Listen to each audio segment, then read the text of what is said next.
আসসালামু আলাইকুম, কেমন আছো সবাই? আশা করছি সবাই অনেক ভালো আছো। বাংলাদেশ এবং শ্রীলঙ্কার মধ্যে যে দ্বিতীয় টেস্ট চলছিল, এই টেস্টে বাংলাদেশ হেরে গেল। শ্রীলঙ্কার প্রথম ইনিংসে 458 রান করতে নেমে বাংলাদেশ দুই ইনিংসে তাও করতে পারলো না। দুই ইনিংসে বাংলাদেশ 458 রান করতে পারলো না। শ্রীলঙ্কার একটি ইনিংসে 458 রান, বাংলাদেশ দুটি ইনিংস খেলেও 458 রান পর্যন্ত পৌঁছাতে পারলো না। ইতিমধ্যে 78 রানে হেরে গেল বাংলাদেশ দল। শ্রীলঙ্কা দেখিয়ে দিল আমাদের মাঠে, আমাদের ঘরের মাঠে আমরা কত শক্তিশালী দল এবং আমরা কতটা শক্তিশালী হয়ে উঠি আমাদের ঘরের মাঠে কলম্বো স্টেডিয়ামে।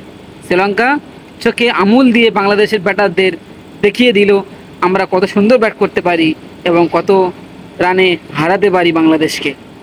বাংলাদেশ ইতিমধ্যে 78 রানে হেরে গেল শ্রীলঙ্কার বিপক্ষে দ্বিতীয় টেস্টে এবং সিরিজও জিতে গেল।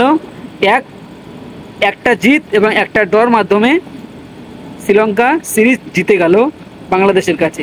দুটি টেস্ট ছিল, তার মধ্যে একটি ড্র হয়েছে, একটি শ্রীলঙ্কা জিতেছে।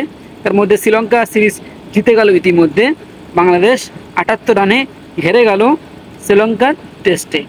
বাংলাদেশের ব্যাটাররা এত ব্যর্থতা হবে আমি তো নিজেই বুঝে উঠতে পারিনি এবং সব ব্যাটাররাই ব্যর্থ। হায়েস্ট রান করেছে মুশফিকুর রহিম। হায়েস্ট রানটা কত শুনবেন? 26। মানে বুঝতে পারছেন, হায়েস্ট রান 26। একটি ব্যাটার রান করেছে হায়েস্ট, একটি ম্যাচের মধ্যে হায়েস্ট রান করেছে 26, সেটা হচ্ছে মুশফিকুর রহিম। 26 রান হায়েস্ট, মানে বুঝতে পারছেন কীরকম খেলেছে তারা তারা আর পরের ব্যাটিংটা কীরকম খেলেছে, 9, 10, 11।